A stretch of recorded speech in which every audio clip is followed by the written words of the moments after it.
मेरे चैनल पर आप लोगों का स्वागत है खोनी स्टोरी में। ऐसी ही डरावनी वीडियोस देखने के लिए लाइक और सब्सक्राइब जरूर करें। चलिए शुरू करते हैं। चलिए आज एक ऐसी कहानी सुनते हैं जो सालों से एक छोटे से गांव में बस फुसफुसाकर ही सुनाई जाती है।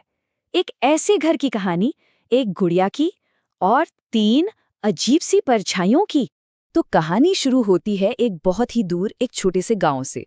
और इस गांव में था एक पुराना सा घर। पता है, ऐसा घर जिसके पास से गुजरने में भी लोगों के पसीने छूट जाते थे। मतलब उस जगह का ना अपना ही एक अलग डरावना इतिहास था। हाँ, तो ये घर सिर्फ पुराना नहीं था, नहीं, ये तो बदनाम था। और इसकी बदनामी की वजह वो एक बहुत ही अजीब, बहुत ही डरावनी चीज थी जो वहां होती थी। रात की ठीक 3 बजे की दस्तक। सोचिए जरा, इस कहानी की सबसे अजीब बात क्या थी? उसकी सटीकता।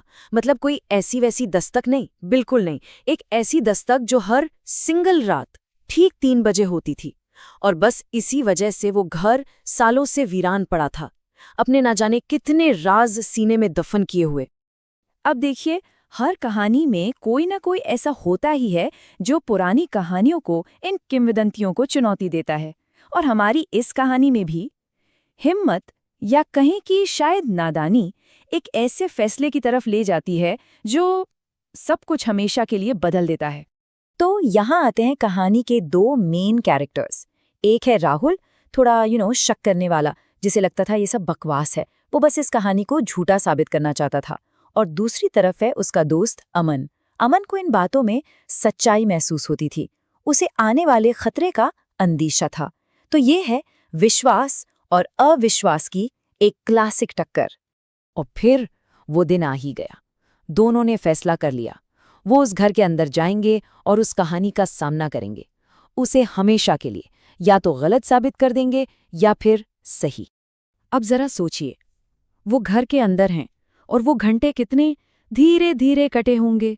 इंतजार, खामोशी और एक अजीब सी बेचैनी का माहौल। असली दिमागी खेल तो अब शुरू हुआ था। बस उस पल को महसूस करने की कोशिश कीजिए। रात के 2:50, 3 बजने में सिर्फ 10 मिनट बाकी हैं।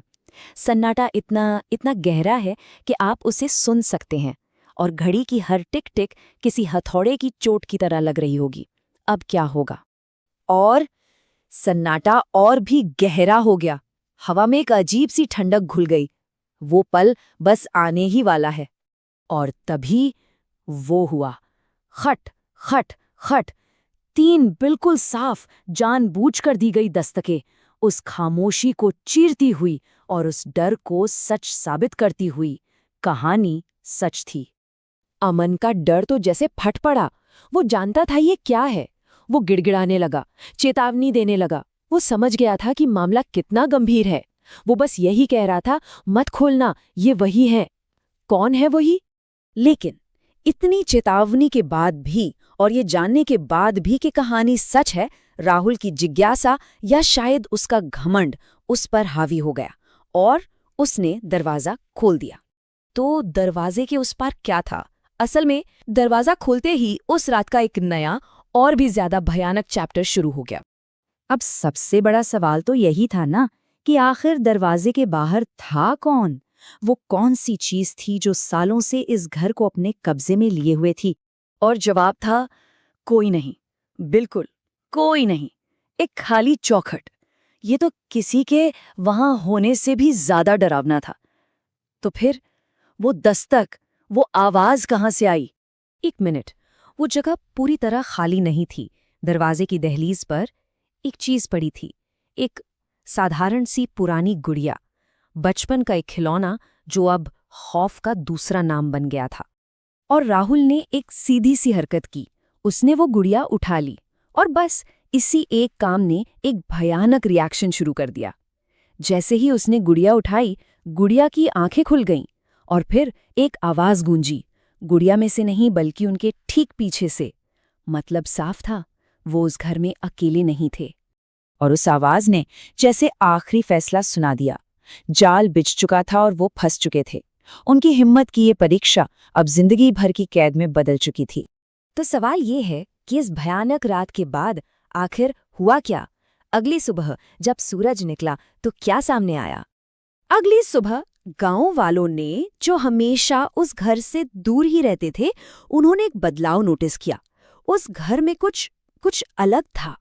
नंबर 3, याद है, रात के 3 बजे 3 दस्तकें। ये नंबर इस कहानी में बहुत जरूरी था और अब ये एक बार फिर सामने आता है, लेकिन इस बार 3 परछाइयों के रूप में। राहुल और अमन अब उस घर की खौफनाक दास्तान का एक हिस्सा बन चुके थे। लेकिन एक मिनट, 3 परछाइयां। अंदर तो 2 दोस्त गए थे, पर परछाइयां 3 थी। तो जो आखिरी रोंगटे खड़े कर देने वाला सवाल बचता है वो ये है कि आखिर वो तीसरी परछाई किसकी थी? क्या वो उस गुड़ियाटी थी, या फिर उस घर में हमेशा से कोई और भी मौजूद था जो बस सही वक्त का इंतजार कर रहा था?